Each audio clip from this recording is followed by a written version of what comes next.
कांग्रेस विरोध में कैसे चौधरी देवीलाल जी उप प्रधानमंत्री तक पहुंचे। हरियाणा के लिए गर्व की बात है। चौधरी देवीलाल जी उप प्रधानमंत्री कांग्रेस पार्टी के समर्थन की वजह से थे। जब जब माननीय चंद्रशेखर जी प्रधानमंत्री थे, जब ताऊ देवीलाल जी उप प्रधानमंत्री थे, तो कांग्रेस पार्टी का समर्थन था उनको। तो कांग्रेस विरोध कैसे हुआ? चौधरी देवीलाल जी बोर्ड के चेयरमैन रहे कांग्रेस में, तो कांग्रेस विरोध कैसे हुआ? फिर आ जाइए, इसके बाद बोल देता हूं मैं। चौधरी देवीलाल जी ने कांग्रेस से जनता दल फिर खुद की पार्टी बनाई। परिस्थितियां ऐसी रही होंगी, चौधरी देवीलाल जी की विचारधारा ने मेल नहीं खाया या चौधरी देवीलाल जी के अनुसार उन पार्टियों ने डिसीजन नहीं लिए होंगे, तो चौधरी देवीलाल ने पार्टी छोड़ दी। बहुत अच्छी बात, उन्होंने अलग पार्टी बनाई अपनी। किसानों के लिए चौधरी देवीलाल जी ने काम किए। चौधरी ओम प्रकाश चौटाला जी भी कांग्रेस में रहे, संघर्ष किया, संगठन में बहुत काम चौधरी ओम प्रकाश चौटाला जी ने किए। उन्होंने भी न्यारी पार्टी बनाई अपनी। परिस्थितियां रही होंगी कांग्रेस छोड़ने की। चौधरी ओम प्रकाश चौटाला जी के जीते जी 2018 में अजय सिंह चौटाला जी ने ये कह के, दुष्यंत चौटाला जी ने ये कह के पार्टी छोड़ दी कि भाई अजय सिंह चौटाला जी हमें दबाने का प्रयास कर रहे हैं। तो लोगों ने दूसरा देवीलाल बता दिया दुष्यंत चौटाला को। ये लोग पार्टी छोड़ें तो परिस्थितियां हैं, बड़े घर पार्टी छोड़ें तो परिस्थितियां हैं। चौधरी बंसीलाल जी भी कांग्रेस में रहे, कांग्रेस से खुद की पार्टी बनाई, फिर कांग्रेस में आए, आज उनका परिवार बीजेपी में है। बहुत सारे परिवार हैं ऐसे। राजनीतिक बात करूं मैं, चौधरी वीरेंद्र सिंह जी बहुत कद्दावर नेता हैं हमारे बांगड़ के। चौधरी वीरेंद्र सिंह जी भी कांग्रेस में बहुत लंबा संघर्ष किया, बड़े बड़े पदों पे रहे, फिर बीजेपी में चले गए, फिर कांग्रेस में आ गए। अब ऐसे ही बहुत सारे मतलब पार्टियां बदलने का चलता है। जो कांग्रेस के बड़े बड़े लोग थे वो इधर उधर चले गए, इधर चले बीजेपी सारी सारी बीजेपी कांग्रेस ही है, 90% से भी ज्यादा। ठीक है। हाँ जी। जब मेरे जैसा एक आम कार्यकर्ता पार्टी छोड़े तो टैग लगाते हैं ये जो कुछ एक मानसिक गुलाम इनके पास हैं, उन मानसिक गुलामों से टैग लगाते हैं कि गद्दार। आपको हैरानी की बात बताऊं, जब मैं आईएनएलडी में था, मैंने आईएनएलडी नहीं छोड़ी, मैं तो आईएनएलडी के साथ रहा। और दुष्यंत चौटाला जी पार्टी छोड़ के चले गए, दिग्विजय चौटाला जी अपनी पार्टी बना ली। तो मतलब लोगों ने तब भी गद्दार जस्सी पेटवाड़ को कहा, उस धड़े ने, दूसरे वाले धड़े ने। मैंने पूछा भाई मैं गद्दार क्यों, मैं तो वही हूं। तो कहा नहीं तू गद्दार है, तेरे को तो अजय सिंह ने बनाया था, इसलिए तू गद्दार है, अजय सिंह के साथ नहीं गया। जब मैंने आईएनएलडी छोड़ी इस बात पर के कि बीजेपी मेरी राजनीति का मकसद पूंजीपतियों से लड़ना और बीजेपी को हराना है, और ये बीजेपी का विकल्प केवल कांग्रेस है। जब मैंने कांग्रेस में मैं गया तो आईएनएलडी के लोगों ने कहा कि ये गद्दार है, इसको तो अभय सिंह जी ने बनाया है। मतलब ये लोग पार्टी छोड़े तो परिस्थितियां या विचारधारा है, दूसरा तीसरा देवीलाल या विचारधारा, और हमारे जैसा आम कार्यकर्ता पार्टी छोड़े तो गद्दार। ये दो मुंह किस लिए? मतलब छोटी सी बात है भाई, ये लोग जिसको भी आज जस्सी पेटवाड़ ने पार्टी छोड़ दी इनकी, तो मेरे को कहते हैं इसको तो फलाने ने बनाया है, आईएनएलडी ने बनाया। नहीं बोला था आपको चेला है। जयप्रकाश जी के बारे में बोलते हैं तो हमारा पालतू है, हमने इसको बनाया है। रणबीर गंगवा जी को बोलते हैं कि इसको तो हमने बनाया है। बलवान दौलतप्रिया जी का आ जाए तो कहेंगे इसके पल्ले क्या है, इसको तो हमने बनाया है। रामकुमार कश्यप जी का जिक्र आएगा तो कहेंगे इसके पल्ले क्या है, इसको तो हमने बनाया है। मुझे आज तक ये समझ नहीं आई कि लोकतंत्र में ये तो माँ के पेट से बने बनाए निकले थे, और जो हमारे जैसे लोग हैं वो इनके रहमो करम पे बने। अगर लोकतंत्र में जनता सब कुछ है और जनता ही अरस से फरस तक, फरस से अरस तक लेके जाती है, तो फिर इनका योगदान क्या है? नहीं, जनता के बीच लेकर और मैं आ जाता हूं। अब कुछ लोग जैसे मेरे ऊपर सवाल उठाते हैं कि आईएनएलडी ने इसको नेता बनाया, वो मंच दिया आपको, मंच दिया, क्या उसमें मेरी काबिलियत का या मेरी मेहनत का कोई रोल नहीं होना चाहिए, या केवल उनका दिया हुआ था? मैं जिला परिषद का मेंबर था और उस व्यक्ति के गढ़ से चुनाव जीत के गया था जिसके पास 17 महकमे थे सरकार में। और ईमानदारी से कह रहा हूं आपको, जब मैं जिला परिषद का मेंबर था, पहला फोन दुष्यंत चौटाला जी एमपी होते थे। जी। अगर थोड़ी बहुत सच्चाई बची होगी तो दुष्यंत चौटाला जी से जाके पूछना, बाहर निकलते जीत के फोन किया था, भाई साहब आप एक वोट जीत गए हो। अभय सिंह जी से मैं मिलने गया, अभय सिंह जी को कहा, जी आप एक वोट जीत गए हो, जिसको मर्जी बता देना, जिसको देना है चेयरमैनी के चुनाव में। जी जी। और जब हमारा चेयरमैनी का चुनाव हुआ, आजकल एक आधा और कहता है बोला ये तो जिला परिषद में बिका था। आपको कमाल की बात बताता फोटो हूँ, वायरल कर रखी है आपकी, जिन पता है ना जिन आपको? जिन लोगों जो बिकाऊ होते हैं उनको सारे बिकाऊ नजर आते हैं। हमारा एक धड़ा था जी, फिर क्या करने गए थे आप मनीष ग्रोवर के पास, और मुंह क्यों छुपाया हुआ वो था भी मैं आपने? बताता हूँ आपको। 2016 में जिला परिषद हम बने, जिला पार्षद। कैप्टन अभिमन्यु जी वित्त मंत्री होते थे, और हमारा एक धड़ा था इनेलोर कांग्रेस के जिला पार्षदों का, जिसका नाम था भाईचारा गुट। और उस भाईचारा गुट के हम परमानेंट 11 मेंबर थे। और आप जब चुनाव हुआ तो हमने, जब चेयरमैन का चुनाव हुआ तो हम 11 लोग अंदर गए, और कैप्टन अभिमन्यु जी 19 लोगों को अंदर लेके आए। टोटल 30 पार्षद थे हिसार जिले में। जब हम 11 लोग अंदर गए ना, और कैप्टन अभिमन्यु जी 19 वोट लेकर के आए, तो जब रिजल्ट आया ना, तो हमारे तो 12 वोट मिले और उनके 18 मिले, जबकि वो 17 महकमों के मंत्री थे, सरकार थी सेंटर में भी और हरियाणा में भी। उस फोटो के बारे में जरा बताना, वो क्या फोटो 2019 का है। क्या करने गए थे आप मनीष ग्रोवर के पास? मेरे रिश्तेदार के साथ कोई मामला था, अच्छा। और प्रशासनिक अधिकारी थे वो, बहुत ज्यादा प्रेशर 2000 कितना, सॉरी मैं 2019 19, ठीक है। 2019 की बात है वो। एक प्रशासनिक अधिकारी, वो मई की बात है। तो गमछा तो गर्व- मैं ऐसे ही पहले ही गर्मी में डाल रखा था। जब कोई प्रशासनिक अधिकारी बहुत ज्यादा तंग कर रहे थे, तो किसी ने कहा, आईएनएलडी के ही नेता ने कहा कि आप जाके मिल लो, बात करो उनसे, मदद मिल जाएगी। परेशान, जब परिवार के ऊपर समस्या आती है तो मदद के लिए जाना पड़ता है। तो 2019 में मैं गया, और उसको भी छोड़ दीजिए। अब मैं बता देता हूँ आईएनएलडी की बात। आजकल कुछ लोग तथ्यों की बजाय मानसिक गुलामी स्वीकार कर लिए कुछ लोगों ने। कुछ लोग कार्यकर्ता नहीं, गुलाम बन चुके हैं। कार्यकर्ता तो बड़ा गर्व की बात है, कार्यकर्ता होना। मुझे गर्व की बात है कि मैंने आईएनएलडी में काम किया है कार्यकर्ता के नाते। मुझे गर्व है कि मैं कांग्रेस में आज एक कार्यकर्ता के रूप में काम कर रहा हूं, और पार्टी ने मुझे विधायक बना करके मुझे सम्मान देने का काम किया है। मैं जब आईएनएलडी में था जी, मेरे पिताजी के नाम 10 एकड़ जमीन थी। जब मेरे पिताजी का देहांत हुआ, मैं 10वीं क्लास में था। एक ही बेटा हूं मैं परिवार में, तो जिम्मेवारी मेरे ऊपर थी। मैं और मेरी मदर थे, मेरी 2 बहनें थी।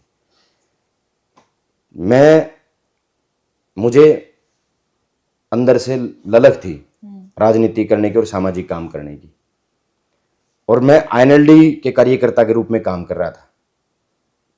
अभय सिंह जी, दुष्यंत चौटाला जी हों, दिग्विजय चौटाला जी हों, करण जी हों, अर्जुन जी हों, या अजय सिंह चौटाला जी हों, या चौधरी ओम प्रकाश चौटाला जी हों, सारा परिवार मुझे जानता था। और जानता इसलिए नहीं था कि वो मेरे घर आए थे मुझे उंगली पकड़ के लेने। मैं मेहनत करता था। 2-2000 हर रैली में मेरी जिम्मेवारी लगती थी, 2-2000 आदमी लाने की। कभी 2000 मोटरसाइकिल लेके आने हैं, कभी 2000 आदमी लेके आने हैं, कभी इतनी बसें लेके आनी। और मैं गर्व महसूस करता हूँ इस बात में कि मेरा नेता मेरी जिम्मेवारी लगाते थे। मेरे पिताजी के 10 एकड़ जमीन थी सुदेश जी। आईएनएलडी में रहते रहते, संघर्ष करते करते मैंने 3 एकड़ जमीन बेची। आज फर्द नहीं पड़ा, मेरे 7 एकड़ जमीन है। 3 एकड़ जमीन मैंने बेची, और उसका ब्लेम नहीं कर रहा मैं आईएनएलडी को, ना अभय सिंह चौटाला जी को कर रहा, ना मैं अजय सिंह चौटाला जी को कर रहा। कोई ब्लेम नहीं कर रहा। एक ऐसी बात नहीं, एक मिनट। अनफिल्टर्ड पे वीरेंद्र घोगड़े ने उठाई थी कि इन बड़े राजघरानों के पीछे लग के हम अपनी जमीन तक बेच देते। मैंने बेची, लेकिन ये चाहते हैं इनका बेटा बेटी ही आगे बढ़े, टिकट उन्हीं को मिले, मैं जो और बता, वही कानून चाहना में, वही मैं कह रहा हूं कहना ना। चाहते हो आप? मैंने 3 एकड़ जमीन आईएनएलडी में मेहनत करते हुए बेची। मेरी दादालाई जमीन थी, सबको प्यारी होती है अपनी दादालाई जमीन। आज भी मेरा सपना है कि मैं मेरे मरने से पहले अपनी दादालाई जमीन तो वापिस खरीद सकूं। शायद मैं इस लायक कभी बन पाऊं, अपने परिवार के आगे मैं जाके कह सकूं भी मैंने तुम्हारी 3 एकड़ जमीन आप लोगों ने मुझे दी थी। मेरी माँ को मैं कह सकूं कि आपने मुझे 10 एकड़ दी थी, मैंने सॉरी आपके 3 एकड़ घटा दिए। मैं कभी बराबर कर पाऊं उस बात को, वो मेरा सौभाग्य होगा कभी ऐसा हुआ तो। लेकिन मैं ब्लेम नहीं कर रहा चौधरी अभय सिंह जी को या आईएनएलडी पार्टी को। मेरे अंदर ललक थी राजनीति करने की, सामाजिक काम करने की। राजनीति खर्चे का सौदा है, और मेरे पास पैसे नहीं थे लोगों की उधार हुई तो उधार उतारने के लिए मैंने अपनी जमीन बेची, किसी का 1 रुपया खाया नहीं आज तक। पर आपके ऊपर ना- भी आरोप ना- लगाते हैं कि आप तो इलेक्शन में भी चदरा बिछा बिछा के पैसे बटोरते रहे, बहुत पैसा मैं- चंदे के रूप में लिया आपने, उससे आपने डिफेंडर भी जो- ली, बड़ी बड़ी जो गाड़ी में लोग घूम रहे हो आज। आजकल है ना, आईएनएलडी और जेजेपी के कुछ लोगों को मेरे जैसे एक आम घर के बेटे से खतरा नजर आने लग गया, इसलिए अपने सब ये जो वाहियात लोग हैं ना, जो मतलब व्यक्तिगत आरोप लगाने का काम करते हैं, राजनीति में व्यक्तिगत आरोप नहीं लगाने चाहिए, लेकिन चलो वो लगाते हैं। जितनी जिसकी सोच, जितनी जिसमें अकल, जिसमें जितनी बुद्धि होगी, उतनी ही बकवास फेंकेगा वो आदमी। नहीं, आपने उम्मीदवार को तो कहा कि क्या बोलते हो, बिटोड़ा। हाँ तो बेटोड़ा में तो गोसे लेके कर रहे हैं, जो बातें गोबर बर्गी करेगा तो और क्या हो गया, बेटोड़ा हो गया। जो बात ही इस टाइप की करेंगे, वो आपको हुड्डा की पोल्ट्री का चूजा कहते हैं। मतलब लेवल देखो बयानबाजी का। हाँ देखो, आप लोग एक जनप्रति इनकी सोच मतलब आम आदमी के प्रति देखो क्या होगी। एक जनप्रतिनिधि को, एक विधायक को ये तो ये चूजा बोल रहे हैं, आप उनको बिटोड़ा कह रहे हो। तो और क्या कहूं मैं? नहीं, मैंने उनको नहीं कहा, मैंने उनकी भाषा शैली को कहा। मैंने उनकी भाषा शैली को कहा कि जिस तरीके की भाषा शैली वो यूज करते हैं। अब छोटी सी बात पे आ जाइए भाई, चंदा खोशा नहीं जाया करता, चंदा लोग मन से देते हैं, समझ रहे हैं आप? कितना चंदा आ गया होगा जस्सी पेटवाड़ के पास? जितना चुनाव लड़न जोगा लोगों ने दे दिया, लोगों ने चुनाव लड़ा दिया, वोट दे दिए, नोट दे दिए, परमात्मा की दया से चुनाव जिता दिया। मेरे पास गाड़ी घोड़े जो बाद में आए कह रहे कि भाई सारा वहीं से गाड़ी घोड़े मेरे पहले भी थे, पहले के मैं पैदल लैंड करता। गाड़ी घोड़े तो मेरे पहले भी थे, 14 साल से राजनीति कर रहा हूं मैं। हाँ दिए उधार किसी की। आपकी राजनीति का स्टाइल या फिर भूपेंद्र सिंह हुड्डा, दीपेंद्र हुड्डा के करीबी होना रास नहीं आ रहा आपके सियासी विरोधियों? क्या वजह है? आप टारगेट पे रहते हो। भूपेंद्र सिंह हुड्डा जी तो आप ज्यादा बोलते हो। भूपेंद्र सिंह हुड्डा जी, दीपेंद्र हुड्डा जी तो आज सबके निशाने पे इसलिए हैं क्योंकि बीजेपी जानती है। ये तो बीजेपी, ये वो लोग हैं जिनका होमवर्क आईएनएलडी और जेजेपी तो बीजेपी के नाक और कान है। नाक में दुआई गाल दो, कान में दुआई गाल दो, गले में जाके बोल लगी बात। तो ये तो वो नाक और कान है बीजेपी के, जो बीजेपी इनको रात को बोलती है, सुबह उठ के बयान दे दें, सुबह उठते ही लग जाते हैं। ये जो लोग आज मेरे खिलाफ मुझे जो टारगेट करें, चौधरी भूपेंद्र सिंह हुड्डा, दीपेंद्र हुड्डा जी का तो बीजेपी जानती है कि ये तुम्हारे रास्ते की सबसे बड़ी रुकावट है, भूपेंद्र सिंह हुड्डा जी और दीपेंद्र हुड्डा जी। इनको अगर ठिकाने नहीं लगाया तो तुम्हारी सत्ता कभी न कभी जाएगी और यही लोग तुम्हारी सत्ता को छीन लेंगे। कांग्रेस ही बीजेपी का विकल्प है, इसलिए वो चौधरी भूपेंद्र सिंह हुड्डा और कांग्रेस को दिन रात टारगेट इनसे करवाते हैं। अब मेरे जैसे को टारगेट करने का अर्थ क्या, मतलब आज इनसे सहन नहीं हो पा रहा।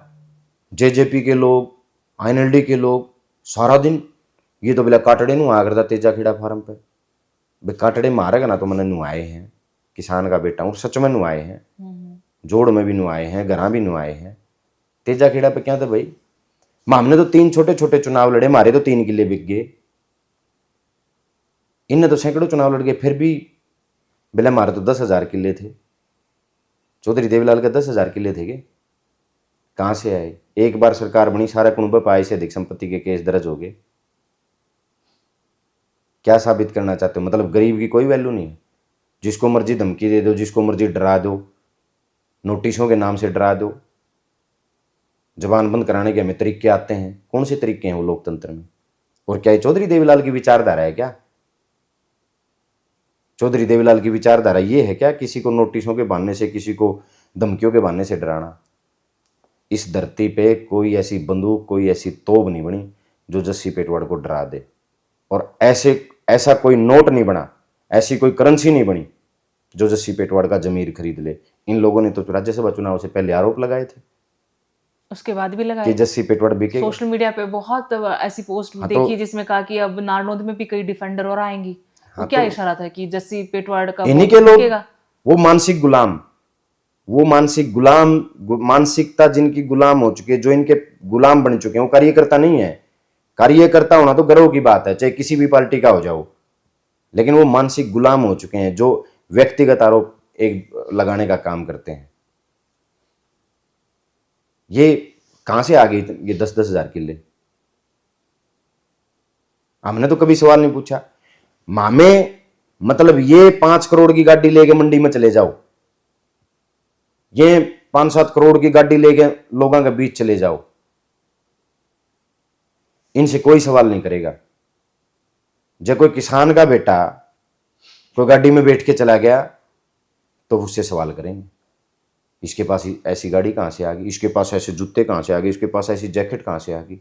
जैकेट से बढ़िया याद आ गया, मेरे को ध्यान भी था वो 5 जैकेट वाला भी एक किस्सा ही आप लोगों का, मतलब उसको लेकर वो ऐसे ऐसे अतरंगी से काम क्यों करते हो आप 5 लोग? बुराई क्या है, स्कूल में एक ड्रेस नहीं होती। वो लोग कह रहे कि भाई तुम सीरियसनेस होती है, कुछ विधायक हो आप लोग और अच्छा कपड़े पहनने से के मुद्दे उठाओ, ये एक जैसी जर्सी पहन के मफलर डाल के ऐसे क्यों चले जाते हो? अच्छा मेरी बात सुनो, आप सारे व्हाइट कुर्ता पजामा पहन के जाते हैं अंदर, हाँ।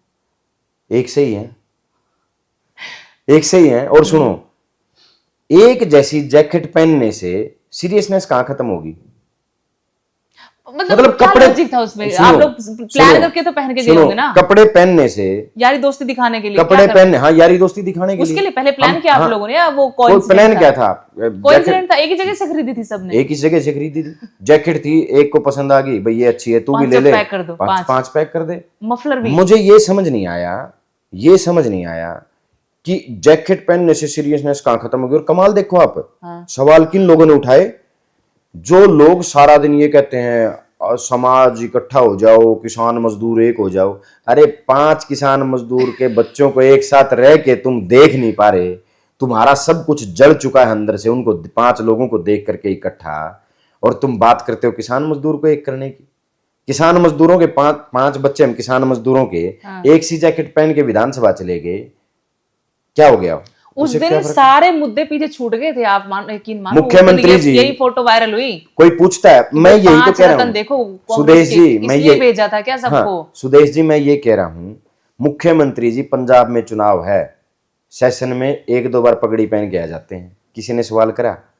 नहीं, सवाल करते ना, कोई सवाल नहीं करता। नहीं करते हैं, बिल्कुल करते हम हैं। कहते हमने हैं, भी सवाल किया, हम भी अगर हम पांच भाई एक जैसी जैकेट पहन के चले गए, आईएनएलडी वाले एक जैसी पगड़ी पहन के जाते हैं, उन पे तो कोई सवाल नहीं करता। अच्छा, आपको लगता है यहाँ पे आपको टारगेट किया गया? हाँ बिल्कुल, जो जिनकी मानसिकता गड़ चुकी है, जिनकी मानसिकता गुलाम हो चुकी है, जिनकी मानसिकता सड़ चुकी है, केवल वही लोग इस तरीके के सवाल करते हैं। आईएनएलडी के 2 विधायक हैं अब, और जब कोई समय होता था अच्छा इनका, जब इनके पास 32 विधायक थे, मैं आईएनएलडी में था और 32 विधायक थे 2009 में आईएनएलडी के, एक जैसी पगड़ी पहन के गए थे, हरी पगड़ी पहन के गए थे, तब तो बोले भाई पगड़ी शान और पगड़ी मारे। अरे हमने 5 भाइयों ने इकट्ठी जैकेट पहन ली, परिधान है उससे जोड़ लेते हैं। बात क्या है, सिर्फ इस बात का कंक्लूजन मैं आपको दे रहा हूं, बात सिर्फ इतनी है सुदेश जी, कि मतलब ये लोग सहन नहीं कर पा रहे कि अब